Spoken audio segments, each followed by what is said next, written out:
Hello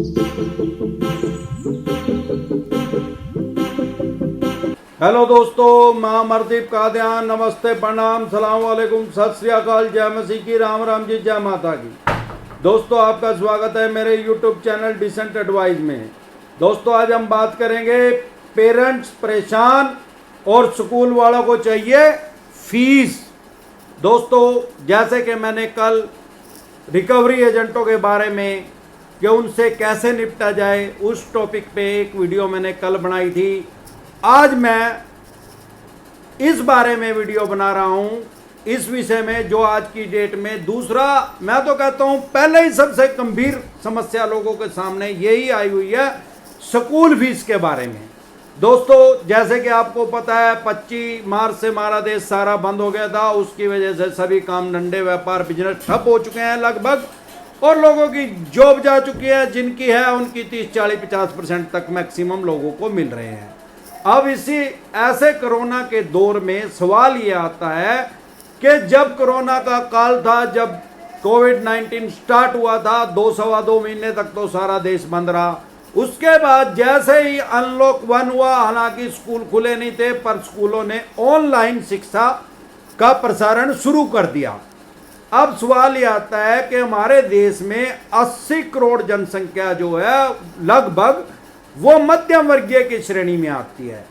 जो super rich हैं वो तो मुट्ठी भर आदमी हैं, जिनके बच्चे दून पब्लिक स्कूल देहरादून में पढ़ते हैं और बड़े बड़े स्कूलों में पढ़े हुए हैं, जहाँ पे राहुल गांधी, प्रधानमंत्री राजीव गांधी, इंदिरा गांधी और अमिताभ बच्चन, इस टाइप के जो बड़े सुपर रिच या बहुत बड़े नेता हैं वो पढ़े हुए हैं। वहाँ पे तो बहुत मुट्ठी भर आदमी भी नहीं है, उंगलियों पे आप गिन सकते हैं जिनके बच्चे इन स्कूलों में पढ़ रहे हैं। बाकी जो मध्यम वर्गीय परिवार के आदमी हैं वो क्या सोचते हैं कि गवर्नमेंट स्कूल में इतनी अच्छी पढ़ाई नहीं होती, वो किसी भी तरह से अपना बजट, अपना पेट काट के स्कूल की फीस भरते हैं और बच्चों को अपने अच्छे स्कूल में पढ़ाना चाहते हैं। अच्छा स्कूल मतलब सामान्य बोलचाल की भाषा में, या कंपटीशन की वजह से भी लोग अपने बच्चों को अड़ोस पड़ोस की देखा देखी अपना बजट खराब करके भी प्राइवेट स्कूलों में पढ़ाते हैं। अब कोविड-19 की वजह से जिसका जितना काम था उससे आज 50% तो कम वैसे ही है, किसी का 50% भी नहीं है, किसी का 20% ही है। अब क्या हुआ है, पहले तो लोग अपनी बच्चों की फीस दे रहे थे। अब ऐसा तो था नहीं कि आपके बच्चे 2 साल से ही पढ़ने लगे, हो सकता है 10 साल से आपके बच्चे पढ़ रहे हो, 5 साल से पढ़ रहे हो, या 12 साल हो गए हो। अब ज्यादातर क्या करते हैं पेरेंट्स, एक स्कूल में बच्चों को एडमिशन करवाते हैं और +2 क्लास उसी स्कूल में ही 99% बच्चे, 1% बच्चे होते हैं जो अपना स्कूल चेंज करते हैं। 99% बच्चे उसी स्कूल से 12वीं क्लास करके निकलते हैं। अगर वो पास होते रहे तो, अगर वो फेल हो जाए फिर थोड़ा प्रतिशत बढ़ जाता है। अब सवाल ये आता है कि जब कोविड-19 की वजह से सारे देश की अर्थव्यवस्था टूट गई है, अब लोगों ने क्या किया है, स्कूल वालों ने, ज्यादातर मेरे देखने में आया प्राइवेट स्कूल वाले क्या कर रहे हैं, लोगों को प्रेशराइज कर रहे हैं, पेरेंट्स को। अब क्योंकि कोविड-19 की वजह से उनकी हालत खस्ता है, उनके पास पैसा नहीं है। अब अनलॉक होने के बाद भी, अगर वो तो लॉकडाउन से ही किस्त अपने वो मांग रहे हैं फीस, वो तो 1 अप्रैल से आज तक की फीस मांग रहे हैं। मेरे पास बहुत से मैसेज आते हैं कि आज तक की उनसे फीस मांगी जा रही है। अब सवाल ये आता है कि क्या स्कूल का उतना ही खर्चा है, क्योंकि माननीय हाई कोर्ट के आदेश आ गए हैं कि स्कूल जो है वो ट्यूशन फीस ले सकता है, बाकी और कोई एक्स्ट्रा फीस नहीं ले सकता। मेरे देखने में है ज्यादातर स्कूलों ने क्या किया है, ट्यूशन फीस को ही बढ़ा दिया है। ट्यूशन फीस के अंदर कुछ एक्स्ट्रा खर्चे भी होते हैं जिनको वो ट्यूशन फीस के अंदर ही ज्वाइंट करके, इनबिल्ट करके ही उससे उसका पैसा ग्राहक से, पेरेंट से लेते हैं, अपने स्टूडेंट से वो लेते हैं। उसमें क्या होता है, कंप्यूटर फीस होगी, फिजिकल फीस होगी और कोई टूर्नामेंट की, वो सारी उसमें जुड़ी रहती है, वो उसमें इनबिल्ट है। अब वो उसको अलग तो कर नहीं रहा। माननीय हाई कोर्ट का जो आदेश आया है वो सिर्फ ट्यूशन फीस का है। ट्यूशन फीस में इनबिल्ट करके अपने वो जो स्टूडेंट्स हैं उनसे वो मांग कर रहे हैं। वो मांगते कैसे हैं, पहले फोन करते हैं, आपका बच्चा सही पढ़ रहा है जी, हाँ भाई सही पढ़ रहा है भाई, ऑनलाइन ये क्लासेस चल रही हैं, फलाना चल रही हैं, इधर उधर की बात करके फिर वो फीस के वाले ऑप्शन पे आ जाते हैं कि आप फीस जमा करवा दीजिए। अब सवाल ये है कि जब किसी के बच्चे ऑफलाइन ही कम पढ़ रहे थे, वो ऑनलाइन क्या पढ़ेंगे? अगर ऑनलाइन किसी के बच्चों को पढ़ना भी है तो ये तो 500 चैनल यूट्यूब पे फ्री में ही चले हुए हैं, तो उनके ही यूट्यूब चैनल पे क्यों पढ़ेगा? अब वो क्या कहते हैं, जब बात करते हैं भाई ऐसा है फीस तो जमा करवानी पड़ेगी जी, स्कूल का खर्चा है, और मेरे देखने और सुनने में ही आया है, दबी जबान में बहुत से टीचर मेरे दोस्त हैं वो मुझे ये बताते हैं कि हमारी 50% सैलरी कर दी गई है, और कईयों की 50% से भी कम। उनको ये बोला जा रहा है कि 50% में पढ़ाना हो तो पढ़ाओ, नहीं तो जाओ। अब क्योंकि उन्हें आती टीचिंग है, दूसरे प्राइवेट स्कूल में लगेंगे, गवर्नमेंट जॉब तो उनकी है नहीं, दूसरे प्राइवेट स्कूल में लगेंगे तो वो भी मैक्सिमम 50% ही देगा, और हो सकता है वो लगाए भी ना, तो वो बेचारे मजबूरी में उसमें लगे हुए हैं। अब उनको 50% के लिए भी क्या कहा जाता है, हर रोज उनकी मीटिंग ली जाती है टीचरों की, उनको प्रेशराइज किया जाता है। पहले उनको यह बोला जाता है भाई तुम्हारे को 50% जो तुम्हारी सैलरी है वो भी तब मिलेगी जब आप अपनी जितने बच्चे आपके पास हैं उनका 50% पैसे लेके आओगे, 50% बच्चों की फीस लेके आओगे। उसके बाद उनके साथ इंसेंटिव जोड़ दिया गया है, जो मुझे अंदर की बात पता लगी है कि अगर वो 60% बच्चों की फीस लेके आएंगे तो उनको 60% सैलरी मिलेगी, और 80% बच्चों की फीस लेके आएंगे तो 80% सैलरी मिलेगी, जो कि है तो मिशन इम्पॉसिबल।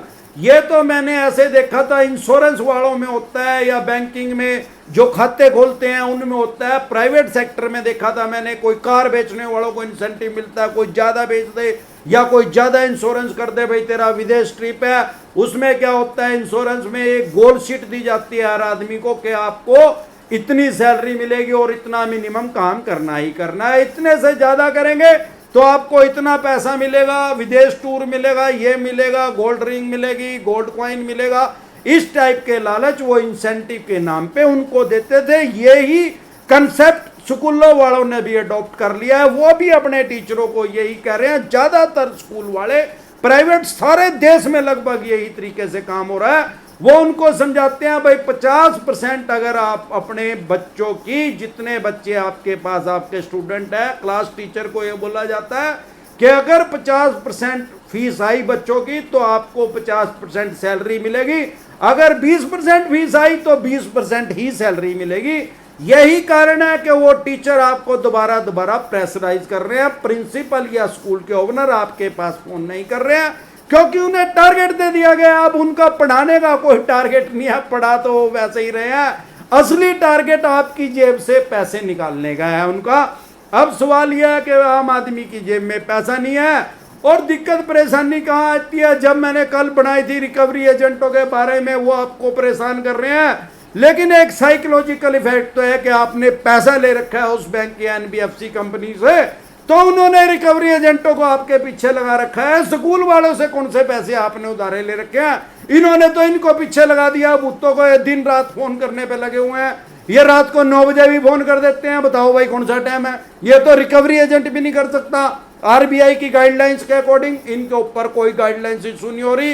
ये जब इनका दिल चाहे तब वो फोन करते हैं, तब मैसेज करते हैं, कर के आदमी को हरास कर देते हैं। पर आदमी पहले ही परेशान है, उसको ये अपशब्द तो नहीं बोलते एजेंटों की तरह, रिकवरी एजेंटों की तरह, पर उसको मानसिक दबाव में ले आते हैं, उसको ऐसा महसूस कराते हैं कि उसने फीस ना देके कोई बहुत बड़ा क्राइम कर दिया है। अब मुझे ये नहीं समझ में आती, थोड़ी देर पहले मैं देसी पत्रकार कर्मू की लाइव वीडियो अभी देख रहा था, वहां पे 200 आदमी इकट्ठे हुए होते एक स्कूल में, पेरेंट्स, उन्होंने पुलिस बुला ली। अब पुलिस क्या भाई, वो पेरेंट्स है, वो कोई क्रिमिनल है? वो अपना अधिकार मांग रहे थे। वो बोल रहे थे कि भाई हमारी जो फीस है वो ये 6 महीने की कम से कम माफ कर दी जाए, उसके बाद जैसे 15 तारीख से हरियाणा में स्कूल खुल रहे हैं उसके बाद हम अपनी फीस दे देंगे रेगुलर। इतना तो मेरे हिसाब से भी हर स्कूल को मैनेज कर लेना चाहिए, क्योंकि वो 10-10 साल से भी तो भैया पैसा कमा ही रहे हैं। उनसे 6 महीने 7 महीने अगर नहीं भी कमाएंगे तो आगे कमा लेंगे। आगे का वो कोई ना थोड़ी कर रहे हैं उनको। कोई पैसा ऐसा तो है नहीं कि वो अपने बच्चों को नहीं पढ़ाएंगे, इतना तो उनको भी समझ है कि भाई दूसरे स्कूल में पढ़ाएंगे तो दूसरे स्कूल वाला ही पैसा लेगा। अब सवाल ये आता है टीचर की आर्गूमेंट क्या है, वो आपका कहेंगे सर स्कूल का तो खर्चा चल रहा है भाई, अब बताओ क्या खर्चा, वो ये तो बता नहीं रहे कि हमें सैलरी आधी मिल रही है, और जो ओनर है उसका क्या घाटा हो रहा है, मुझे ये नहीं समझ में आ रहा। जब पिछले 7 महीने से स्कूल बंद है तो इसका मतलब 7 महीने से पंखे नहीं चले, 2 4 10 टीचर आ रहे होंगे, वो तो एक ही जगह बैठते हैं, कोई क्लासेस तो लग नहीं रही थी, तो पंखे नहीं चले, लाइट नहीं जली, तो बिजली का बिल कहां से आ गया भाई। बिजली का बिल जो आपका 1 लाख रुपए 2 लाख रुपए आप पे करते थे, वो आज तो 5,000 रुपए दे रहे हैं उसके। अब ट्रांसपोर्टेशन नहीं है, कोई आ जा नहीं रहा, कोई बच्चे का नहीं है, तो आपकी बसें खड़ी है, आपने ड्राइवर को हटा दिया। कोई मुझे एक बताए कि भाई उस ड्राइवर को सैलरी दी जा रही है या कंडक्टर को दी जा रही है, वो तो बेचारे अपने घर बैठे हैं। माली अगर 10 थे बड़े स्कूल में, वो तो 2 कर दिए, अगर स्वीपर 10 थे वो 1 कर दिया गया, क्योंकि 9 की अब जरूरत ही नहीं रही। तो क्या हुआ, स्कूल का जो बेसिक खर्चा था वो तो खत्म ही हो गया। और मेरे ज्ञान व विश्वास के अनुसार किसी भी स्कूल ने जो 2.5 महीने 2.25 महीने देश बंद रहा है, उसमें किसी भी स्कूल ने सैलरी नहीं दी अपनी किसी भी टीचर को, किसी भी प्राइवेट स्कूल ने, वो चाहे बोले कुछ भी। अब वो ये कहते हैं कि भाई स्कूल का खर्चा है, भाई टीचर की सैलरी देनी है, भाई ये बेरोजगार हो जाएंगे। अब सवाल ये है, जब हम यूज ही नहीं कर रहे हैं उनकी चीज को, अब ऐसे तो मैं एक क्वेश्चन पूछना चाहता हूं स्कूल वालों से कि भाई जहां से वो पेट्रोल पंप से अपनी बसों में तेल डलवाते थे, तो क्या आज वो हर महीने वो उसके पेमेंट भी करते थे? क्यों, क्या आज वो उसको पैसा दे रहे हैं? अब वो तेल नहीं ले रहे तो वो पैसा नहीं दे रहे उसको। अब हर साल एनुअल फंक्शन होता था, एनुअल फंक्शन में क्या होता था कि टेंट भी मंगाते थे, डीजे भी मंगाते थे, कुर्सी भी आती थी, हलवाई भी बुलाया जाता था, कुछ में कुछ स्नैक्स भी मंगाए जाते थे। अब सवाल ये, अब की बार तो एनुअल फंक्शन नहीं हुआ है, और उसके बाद एक आधा फंक्शन और 15 अगस्त वगैरह पे भी ज्यादातर स्कूल करते थे।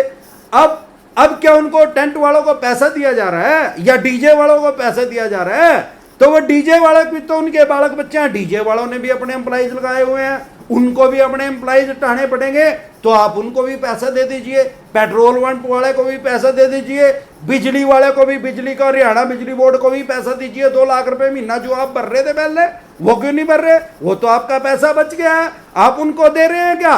वो भी ऑनलाइन तेल डाल देगा आपकी बस में, उधर से डाल देगा, आप देख लेना, वो ऑनलाइन डीजे बजा देगा, आप डांस कर लेना या ना करना, वो आपकी मर्जी है, वो बजा देगा, आपको सुना देगा।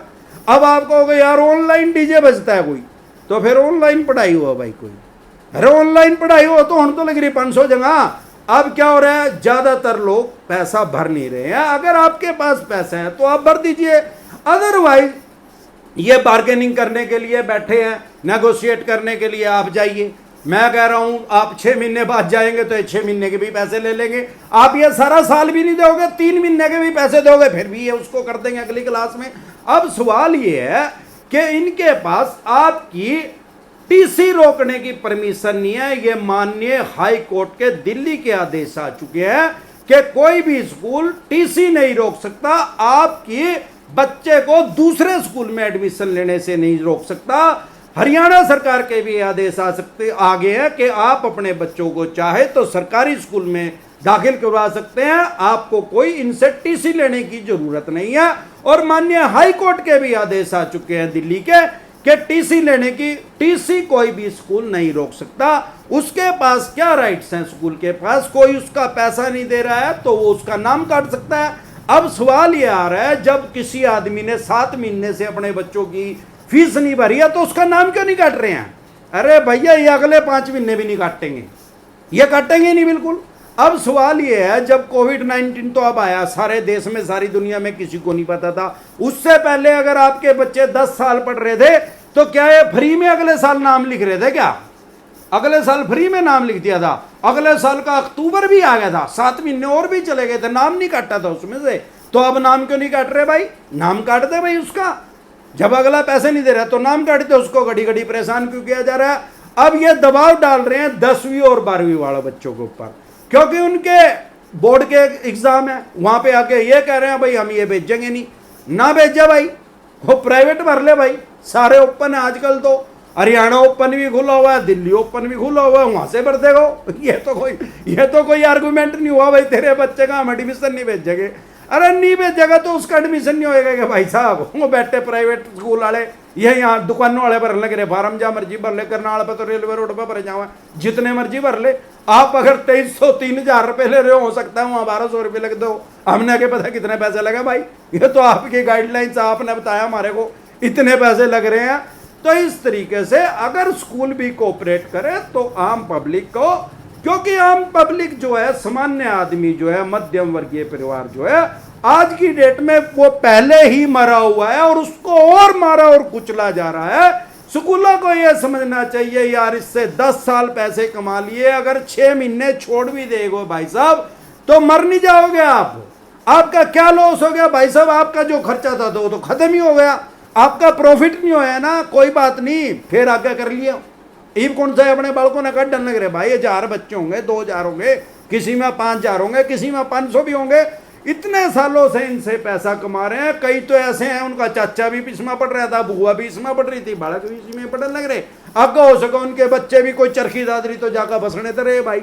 आपने भी स्कूल का ही काम करना है, उनको आपका स्कूल अच्छा लगेगा तो आपके स्कूल में ही वे डाल देंगे।